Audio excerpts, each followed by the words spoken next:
today's call. So today we have Tabitha MacDonald with us. Let me tell you a little bit about her. Tabitha is a mindset coach dedicated to helping people transform their lives by overriding outdated survival patterns that keep them stuck in self-sabotaging behaviors. She uses science-backed methods to gently rewire the old neural pathways that keep people stuck and teach them how to become more of a conscious creator so that they can live a life that they truly love. Today, Tabitha is going to be with us talking about rewiring the self-conscious agenda and how to overcome your limiting beliefs. Tabitha, how are you? Oh, I'm good. Thank you. Thank you for having me today. No, thank you for joining us. And I know you and I connected for different reasons, through different ways. And when we started talking about this and you're like, no, this is what I do, I was like, I want you on the show because overcoming not only our limiting beliefs, but self-sabotaging us and all of it, there are things that all of us, absolutely all of us, trip over. And if we can learn how to rewire that, and that's what is like, something that you help people do, amazing. So first of all, thank you not only for being here, but thank you for the work that you do. Oh, thank you. So tell us a little bit about how you got started. How did this become what you do? I'm a body worker. I own a wellness center in Oregon, and I noticed that some of my clients were coming in with, chronic pain that they've had for a very, very long time. And I'm a very good body worker. Like I know how to resolve pain, and I couldn't get them past the pain. And I realized it wasn't a physical ailment anymore. It had now become their identity of somebody who was solving for pain. And I started researching the mind-body connection and why some people were really stuck in this identity of somebody who needed to be in pain. And there was one woman in particular, like we were almost there. She was almost out of pain, and she actually just stopped coming in. And I was so surprised. And I realized that her whole world was set up around her doctor's appointments, her being sick, her victimhood as somebody who had this chronic pain, and she could not make that mental shift into somebody who didn't have it. And that really is where it all started. Wow. And again, we come into each other's lives, we meet people, clients come in, and we have an aha with them, like what happened with you, with her. Why did this happen? Why do they get stuck? But the thing is, how do I say this? I'm trying to word it in my head nicely. We don't notice we're stuck to the victim story. We're stuck to this identity we've created for ourselves because our logical mind is like, no, I'm coming to you, like example, I'm coming to you so you can take this pain away. But then something unconsciously triggers us on the inside that we're addicted to that story. We're addicted to that. Absolutely, and that is where the self-conscious agenda comes in. The self-conscious loves to keep things the same. It doesn't want to change. It doesn't want us to be anything other than what we are. And so if you've always had this story of having pain and injuries, it thinks that's better than being healthy because it has no idea what being healthy feels like. And it will always create what you've always known. So, because it knows how to survive that. It doesn't know how to survive the new way of being. Right. And I think like looking at it very sciencey, I think that's exactly it. Our subconscious isn't trying to hurt us. It's not trying to keep us down. It's what you just said. It's the only way it's known how to survive. So it'll fight to the death because for sounds like an identity or an entity, but for that that is the correct way of life. Like it'll literally fight us to death because it thinks it's correct. I actually love that you said it sounds like an entity or an identity because that's actually a huge part of my coaching practice is helping people understand that we have these self-sabotaging identities and they have the best intentions. They are like all about keeping us safe and helping us survive. And every time we have like a traumatic event when we're little, a new identity is created in order to handle that traumatic event. So let's say, somebody stole your lunch money in kindergarten and you either chose to fight back or run and hide. That new identity was created in that moment. And anytime that emotion is triggered for you, that identity takes over. So it's like when you show up to the PTA and you're super mom, or when you go to the board meeting and now you're like the most professional businesswoman, or when you're sitting at brunch with your girlfriends and now you're like, you like talking about fashion, or whatever it is that you enjoy doing with your friends. Those identities are all part of us, and they are all created from events that happen throughout our lives. Yeah. And like my mind keeps going like with examples, because for example, we're different. We should all always be ourselves. But since ourselves are all these identities, there's some people that know us as the calm. There's some people that know us as outgoing. There's some people, and it's just depend what role we've always played for whatever reason in front of this particular person or group or situation. But it is all triggered again back into the subconscious, because it's not like we're thinking always, I'm going to play this role in front of this guy, and then I'm going to play this. We just switch into them like a glove. Like we just Oh smoothly yeah. in there. It can be anything can trigger it. Like Mhm. sometimes you could smell a certain food and it triggers a survival pattern Mm, that smell triggers for you. Like one person might love the smell of lavender because it reminds them of like, being in a beautiful, relaxing spa. And another person might have had a bad experience and the smell of lavender was in the background. And now they have a horrible association with the smell. So a smell, colors, people's appearance, it can trigger all of these different personalities and survival patterns. And it's like when you walk away and you're like, why did I do that? Or why did I say that? Or what mhm. was that about? And that is when those part-time personalities take over and they're like, I've got you. I know what to do in this situation. Right, I got it covered. right, You just go ahead and go take a nap. I'm going to take over. right. And it sounds crazy, but we do them. Actually, so I've been divorced for about a very long time. Somebody that I dated actually after I got divorced, I was with him for a while, and it just became a joke with us that he was like, who am I dealing with today? Angie A, B, C, D. Like it literally was a joke all the times that, and after I studied all these things, and after I looked at him and I was like, you should be lucky you didn't get the rest of the alphabet and then the numbers and then, because I have found some very interesting characters inside me. Like, wow. But he was right on it. I would never notice when I would switch on him.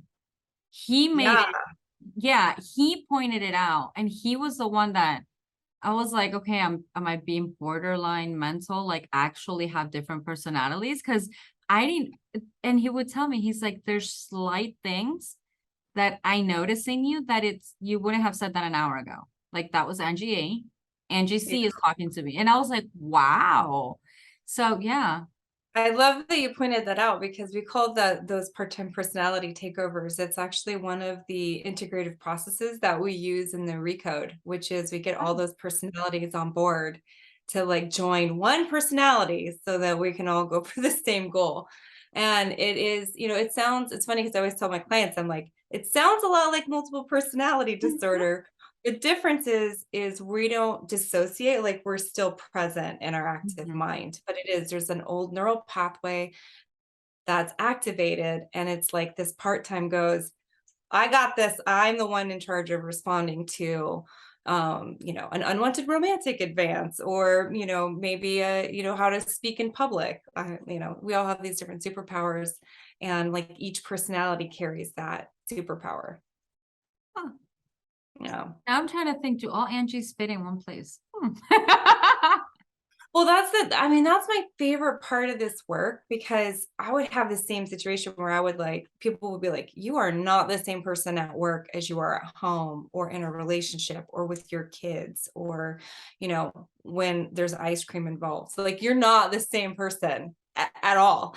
And I was like, yeah, it does feel like somebody else takes over. And they don't always have my best interest in mind. Right. But then, when I got into the magnetic mind program, I realized that this is totally normal and that we all have them. Mhm. Some of us, we have different names for it. And I love that you're partner had these like Angie A, Angie B, like that's great.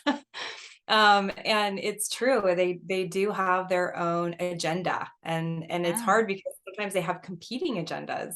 Yes. So yeah, that's one of my favorite things about the processes that we use in the magnetic mind program is we use where we have these integration periods where we look at all these personalities and go, hey, we all know you want to keep, Right. the main personality safe and working towards goals, but some of you are getting in the way and we need Yeah. you to like get a promotion and use your Chill. tenacity to help move towards this common goal.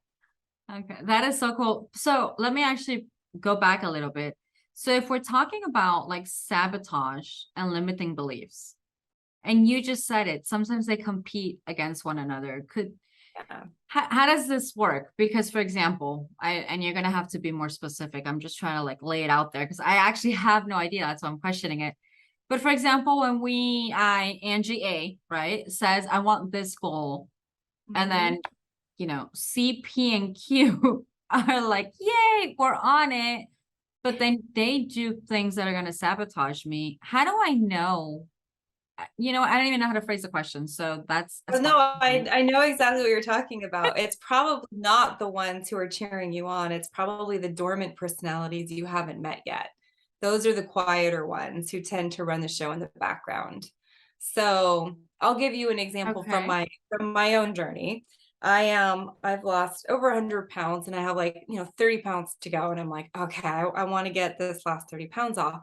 And I have this part of me that really wants to achieve this. And I have 100 parts of me that don't think that's safe. And so, the part of me that thinks that's safe is like all in the morning, like, green Mhm. smoothies, and the 100 parts of me that don't think it's safe by the end of the day are like, what, she's going to do it? No. Okay. Somebody call in the super sabotager, pull out the ice cream, like pull out the cake, anything. And let's tell her it's good for her health and so Right. that's how it works. It's because you have these like what we call cognitive dissonance, where there's this part of me that knows this is what I want, but Okay. then there's these 100 parts of me that think that's not safe. And it could be, oh my gosh, so many reasons that they have, and each one of them have a different reason, which is why it becomes even more complex. And they all have the best intentions. They all want to keep you safe and keep you alive. Right. And So let's go back to your example. So tell me like the thing that was keeping you stuck again. no, I was trying to like give an example, but let's go with what you just said because I could actually apply that as well. So Yeah, I have okay. gained weight. So first of all, congrats. I will congratulate all those parts of you. We'll talk about the others later. No, I mean, and that's something girlfriend to girlfriend talk. We're always gonna talk about like, oh my God, I've gained weight and this and that, like that. When we look at it from a health point of view, yes, we should always be like at a certain health and blah, blah, blah. Like that part is fine. And the reason I'm saying it is because about 5 years ago, I began, I mean, I'm not going to say because I'm not promoting them anymore or anything, but I started taking a particular kind of shake. But the lifestyle that came with it, I fell in love with it. I felt great.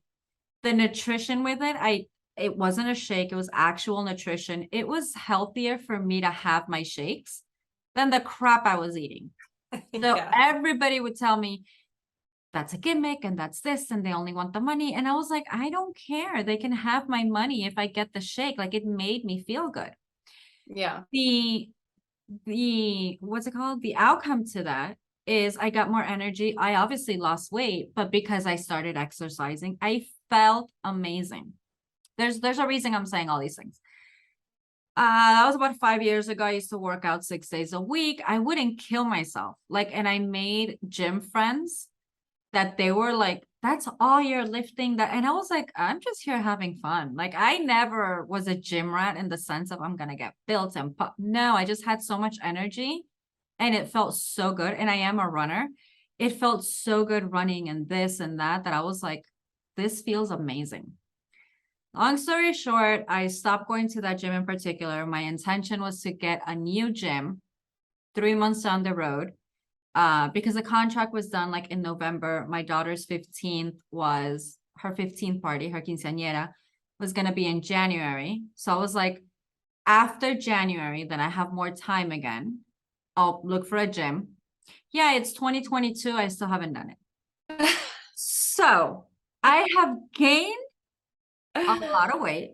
Mhm. I actually made the mistake of weighing myself. I am not even saying the number on camera and recording, but I made the huge mistake of weighing myself this morning. And my mind was like, there, it did the math like this. I've gained blank amount of pounds. Like, are you serious? So now my question with your example is, all of me, I think, wants to lose this weight, but there's obviously parts of me that don't, because I would have lost it by now. I'm talking about 3, almost 4 years ago. So how do Mhm. we recognize those parts, and how do you help the person recognize them and deal with them? Like, how do you help us really rewire? I'm That's done with my such a rant. great question. That is such a great question, and I think especially for and I mean, I know this is for men too, but especially for women, we have so many body image issues in our Mhm. society.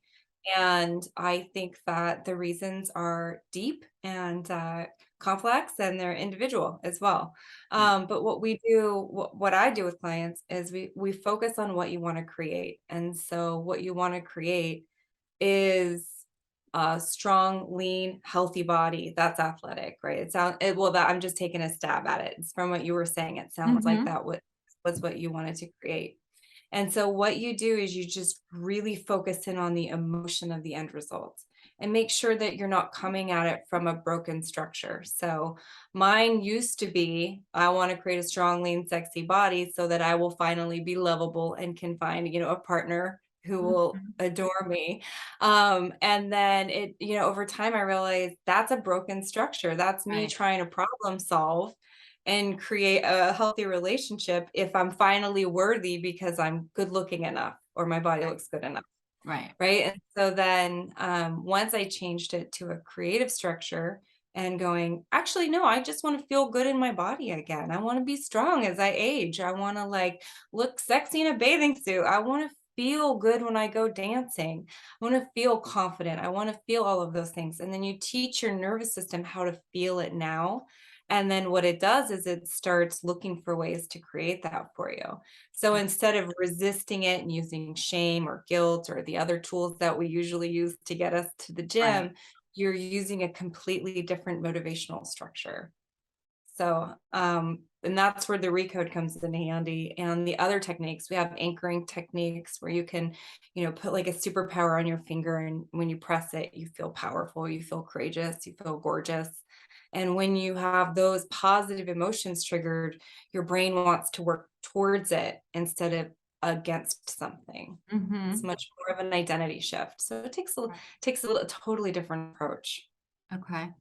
Yeah, Yeah. and I love that, because again, spirituality, modalities, therapies, like there's so many different ways, even just regular coaching, that'll say that'll talk about, do this, do that, focus on this, but it's what you said, everybody's is different. And I think the Everybody. key is finding, because although it could be similar in some ways, the actual reason behind it um is going to be personal. So I'm debating in my head right now. Hold on, I'm phrasing words, because this is being recorded, and I have been known to slip and say things and then be like, maybe that was too much info for the public. But so as an example, everything you said, I was like, I agreed, I agreed, I agreed. I want to feel better in my body, because that's what I used to feel. I want to feel good in my clothes. I want to feel good dancing. I am literally out of breath right now dancing. I Yeah. used to out dance all my partners because I was fit. Like I had, the cardiovascular and the whole thing. Now it's like I go up the stairs and I'm like, I need to get to the gym because I could see the difference. Obviously, we're talking Yeah. about a 4 or 5 year difference. But the thing is, and this is the part that I was trying to be careful with, the backstory that runs in my head is the joy and emotion and experience. I was having fun while I was there. Yeah. So I think what you said is, yes, everything is so personal, and people working with you, that's probably when you get to that maybe that's how you help them, because even though we all say the same things, there's always a reason why we do that. There's a reason why. Oh, And the emotion is always absolutely. attached. Yeah, and it could be that that you were using external factors to motivate you and create that joy about going to the gym. And maybe at this stage in your life, you need those internal factors, that internal motivation. I'll give you just an example of my self-sabotaging behaviors around food have gotten out of control. The more I've been focusing on health and vitality, the worse they've been getting. And I'm like, what is going on? This is not how it's supposed to go. Right. Let's get off This backwards. morning, I was doing a call and it became perfectly obvious to me that I have this like deep-rooted fear of rejection and it gets in my way for everything. So to the point where I've created relationships where I'm constantly being rejected, Mm, to help feed this narrative in my mind that I'm unworthy of belonging and that I'm only worthy of being rejected. And I have now eliminated all of those relationships from my life. The catch is I didn't eliminate the belief. And so what I've been doing is rejecting myself to like fill in the void of that like addiction I have to being rejected. Because when I was being rejected by others, I was able to finally accept myself because somebody was feeding that need that I mhm, had inside to be rejected. And so mhm. then I was like, "Well, I have all this self-love. This is amazing. I feel so good. I'm gonna take care of myself." And then I eliminated all the people who were rejecting me, and then all of a sudden I didn't have it like a drug, and so I had to create it because it was this old narrative, this old story that I inherited. It was more ancestral trauma than anything, but so that's where, like, we start digging and going, "Okay, like, where is this belief?" And, sometimes it's an easy one, and then sometimes it's a little bit more deep-rooted, and sometimes it's inherited, and it's, ancestral trauma that you just picked up from the family line. Yeah. And I love that you said that because, um, so when we work with generational healing and ancestral traumas, we hardly know every single thought that we put in our own brain. Imagine knowing what grandma put or mom put, or, the aunts who came by 3 weeks and said one thing and you remembered it. Like, it is so crazy. And that's again why I love what you do, because through helping everybody clear up, not only are we helping them clear up their own life, we're cleaning up like the trauma that has been going down from generation to generation, but Oh, it yeah. stops with this generation so that the future doesn't have it. Like this whole conversation, I mean, I know it was not planned. We're still talking about the same thing, but it's become more towards like the body image. And it's not precisely because that's what I want to talk about. But now looking at it, everything happens for a reason in my world. The body image is something that so many people are talking about in good ways and bad ways and this and that. I live in my own little world. Like, I'm not for it. I'm not against it. I'm aware of it. I am happy to see that, we're not teaching little girls anymore that we have to look like Barbie, because it is unreal. The Yeah. truth is it's unreal. But then I also draw the line because, like I just shared, 5 years ago, I was not a gym rat, but I felt good. But everybody else's perception and beliefs and comments to me was, you're too skinny. So that's the thing. It's like, we have to learn how to accept ourselves. I was very happy with myself, but it's I love that you just brought this up because I actually don't think I think that might be one of the beliefs you might have inherited that might be preventing you is that fear, if you don't mind me saying, is yeah, that fear of criticism from others of being too skinny and not belonging. And it's interesting because as I've been going down my journey, that was one of my biggest hurdles to losing weight was, oh my God, I can't leave the fat girls club. I love this club. I don't know how to fit into the skinny girls club.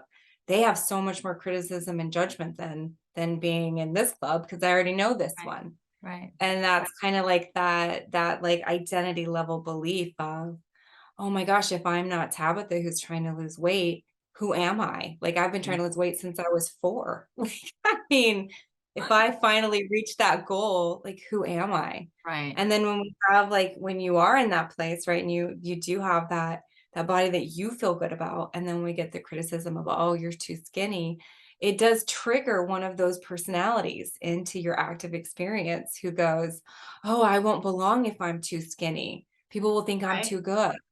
Oh, okay, let me look for ways to gain weight so that now I can go ahead and feel safe in my community again." Okay. So Not that that's what's going on with you, but no, that's kind of a no, no. common And that's fine, pattern. but that's how I was gonna ask. How do we figure out? Obviously, we're not gonna turn this into a coaching session or one of your sessions, but how do we figure out it could be a belief like that versus, I don't know, some other that's still dormant? Like, Yeah. how are you able to help your clients? Oh, this, it seems it's more towards this. So it's kind of a combination between we're just going to focus on what you want to create. And when you focus on what you want to create and you keep your GPS set on that dot and you just keep going for it, the right answers are going to come to you. And it's going Okay. to just unfold and unveil itself. Okay. And when we have somebody who has like really deep rooted trauma, especially body image trauma, it's going to be a little bit more of a challenge for them, or maybe not. But my experience with myself has been my reasons for keeping weight have been more of a security safety issue. And so it was a little bit rooted in a different reasoning for me. Mhm. But it's just as you keep focusing on what you want to create and you keep saying to your unconscious and your self-conscious, this is what I am creating. I am dragging you all along. Like, this is what I'm creating. And we just go ahead and use some of the processes like the recode, which helps us rewire those old neural pathways that are afraid of change. Mhm. And so we just keep focusing on where we're going. And then I also use intuition. So I do a lot of intuitive readings with people, and we can tap into maybe what they can't see, using intuition, or teaching people how to tap into their intuition. And then also like using meditation, learning how to take aligned action even when you have resistance, and just Right. going for it even though there's still fear present. And I would say probably number number one for me has just been validating the parts of me that were afraid of change and saying, "I get you. Thank you. You have a good reason Right. for being present in my life. But I also want to have a different experience now. So can we all get on board?" So, um, and it's a daily practice, and it's also, I think, and that's where having a coach comes in handy, is because you can't Mhm. always see what you can't see. You can't see it in Yes. yourself. Yeah. And Completely. yeah, that's where And having somebody who can reflect it back to you. This is a funny story. Like, one day I was starting to lose weight. I was doing the medical medium cleanse. I was like, I was on it, right? I'm like going for it. All of a sudden, my eyesight started going, and I was on a coaching call with my coach, and I was like, "I'm pretty sure I'm sabotaging my weight with my eyesight." And he was like, "How are you putting those 2 things right. together?" And I'm like, "Because everything is my weight's fault. Like, even my failing eyesight was because of my ability, my new ability to lose weight." And I was like, "Wow, that is some interesting those are some Right. interesting thoughts that run in the background that I you don't always pick up on yourself." And Right. that's where, but to me, it made perfect sense. I was like, "I can't wait to share this with the group. Everyone is gonna be so excited to hear that my eyesight is linked with my weight loss." Like, that is like medical breakthrough. Like, made no sense. So, yeah, that I mean, so I don't know, did that answer your question, hopefully? No, it does. And it's like a compilation of everything we've talked about because yeah, I mean, I can totally see it's a step-by-step process and it'll be showing you who the dormant belief that is triggering you will show up. Like I get that from even from what I do, that makes sense. But I'm thinking it's so, and okay, so changing subjects not from like the weight, but even because it relates. We sabotage our finances. We sabotage relationships. We sabotage if we're entrepreneurial, we sabotage even the goals. And that's the part that I think hurt a lot of people I mean, everything hurts when we try to do something and it won't work. But I think the entrepreneurial spirit gets really hurt when we try to do something, we focus on it. Let's talk about the spirituality people. They'll make the vision boards and they'll feel the belief and they'll do this, and then it doesn't happen. Yeah, it's something in their unconscious programming is telling them that they're not worthy, they're not Right, capable. That whole imposter syndrome, like who wants to listen to me? right. Who am I? Or Right. yeah, who am I? Mhm. We all have those Yeah. self-sabotaging and limiting beliefs. And when we go after what we want, they come up. And that's the thing is they're not gonna hide. They're gonna Right. come up. Mhm. And I think that's been my experience with, like, going for what I really want, is they're coming up and showing me how much resistance I have in my unconscious agenda, and I kinda go, "Okay, well, I'm glad you're all out today, thank you, let's go ahead and do a process, like, let's recode." All right, you're here. Let's talk. Yeah, yeah, and speaking of spirituality, I find that the moon cycle is highly tied into this for me. Like when the full moon is here, all of those emotional triggers and part-time personalities come out in full force. Yep. Like, Oh, yeah. and it's a great time for women, especially. No, I've talked to a lot of men too who have a lot of cycles. Their emotions are tied to the moon cycle, and it's such a great time for you to go, wow, I'm having a lot of emotions. This is what's been lying dormant. Now I want to pull them all out and like examine them and figure out what to do with them. Yeah. No, and that's great. And talking from a spirituality point of view, if you're spiritually aware, in a way or not, you can tell, oh, it's a full moon. I'm seeing this as a pattern. People who are not aware of, let's say, the moon cycles, they'll still go through it. They might just not understand what's going on. Hmm. Um, I don't remember where it is. I know I've heard it several places that people who work in the medical fields in the hospitals and stuff confess, admit, confirm that when there's a full moon, they are the busiest, most craziest nights in the hospitals because this stuff is real. And again, the reason I'm making an emphasis on So saying that is true. because that is exactly where I started this talk show and this platform. I love talking woo woo. Our conversation is making sense to us because we can relate it to a science point of view as well. But we are talking about different Angies, different Yeah, Tabithas. Like it sounds woo woo and crazy, and fine, we'll have fun with it. But the realistic thing is that all of this stuff we're talking about is called woo woo. It's not. People that don't believe in it are still affected. They just don't realize it. They just think it's, I don't absolutely. know, them being emotional, them being a drama queen, them being, you know, hurt because I don't know, the Starbucks guy didn't give him the right drink. I mean, there's so many things that trigger people. And yeah, we have to learn how to deal with them.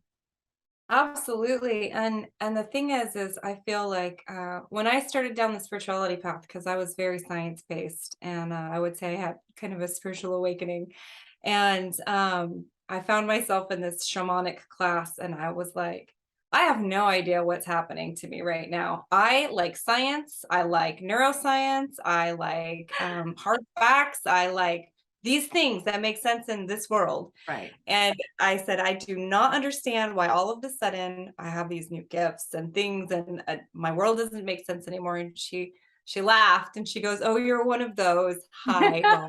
And I was like, I don't want to be in this party. And then I like as everyone in the room was introducing themselves, they were like, "Hi, I speak with fairies, and I like do all of these earth," and I'm like, "What? What?" Feel so normal and out of place right now, and I'm so excited and terrified to be here at the same time. And as we got to know each other, the shaman and I, she said, there's so few people who speak both languages of science and spirituality, and being able to bridge that conversation. And the world needs more of them. And it's such a gift to be able to speak both languages so that everyone can understand what's happening either in science or energy. And, they're not separate, but we need more people who can speak both languages so that people can find themselves in that language. Okay, you just made my little heart happy. Oh, God. Because I am one of those people, but I did it backwards. I'm one of the ones that would have said, I talk to fairies and I see angels and I talk to dragons, and I had this really weird dream and my brother was in it, and we woke up the next day and called each other and he remembers me there. Like, I can astral travel. And then when I went through I think I've always had a spiritual awakening, except you kind of go more in depth each time. But when I went through my alternative medicine program, they're the ones who taught me the science behind everything I knew. So for now, that's why I get to say, I can translate all the magic and woo-woo. I can talk to everybody. I'll talk to you in a scientific point of way and you'll understand me, or I'll talk to you dimensions and realities and quantum science. The angel dropped the feather and just slapped you on the head. Like, I can tell you both worlds, but I think that's exactly what's needed maybe now. Yeah. Because again, there's Definitely now more than ever. yeah, because there's so many people that are experiencing things that are awakening spiritually, but there's Yes. so many people that are going through things that they just think it's life sucking and, hitting them with a 2x4. And it's kind of like, okay, I'll talk your terms and your lingo, and then I'll talk your terms and your lingo, but we'll get to the same point. Yeah, and if honestly, if we could just all respect the fact that it's just different languages, coming from a place of love for each other and love for ourselves, then I feel like there would be so much less tension and arguments around it, and we wouldn't be wasting all of our time over like the thesaurus. Instead, we would just be like accepting each other and learning how to really listen and hear our own stories and our own experiences in whatever language that they're speaking in. Yeah. No, I love that. I would heart that right now. That was a post I would heart. Love. No, thank you so much. I know we're running out of time, but conversation, and I told you it was going to go a little bit everywhere, but I love the fact that you're doing the work that you're doing. I love the fact that you went from science geek to, shamanic awakening intuitive. How can people connect with you and learn from you? I know the links are down below, but is there anywhere in particular that they can connect and learn more? Yeah, I have a website, Tabitha MacDonald, MAC, .net. And also I am launching my podcast in November 2021, Let Your Life Bloom. And then I also have my other website is like creationcoach.net. So any of those will get you to me. Okay, awesome. I definitely look forward to your podcast because I know you're going to share lots of great things. And if it's Tabitha A, B, C, or D who speaks on the podcast, then I'd welcome to hear them all. They all like to be in the spotlight, so I imagine that was probably why this conversation goes in so many different directions, because they're all like, no, I want to talk. So, I have something to say about that. yes. But again, so to wrap up, we're not being schizophrenic. It's a totally different thing. However, it's normal to have all these parts inside of us. Absolutely. Can I just talk to the thing that you just said about schizophrenic? Because my shaman, the other thing that she said was the difference between schizophrenia and being a psychic is your boundaries with the spirit realm. And I was like, oh, that is such a cool perspective about how a lot of the indigenous cultures celebrate intuitives and their gifts. And so oftentimes people wake up with their gifts in the Western world and they don't know what to do with them and they're scared. And that's probably one of the things I feel most passionate about helping people with, is understanding those gifts too. Yeah. And like Yeah, how to beautiful. utilize them. So Beautiful. I love the work that you're doing, and thank you for having me on today too. No, thank you. So thank you, everybody, and we will talk soon. Bye. Bye.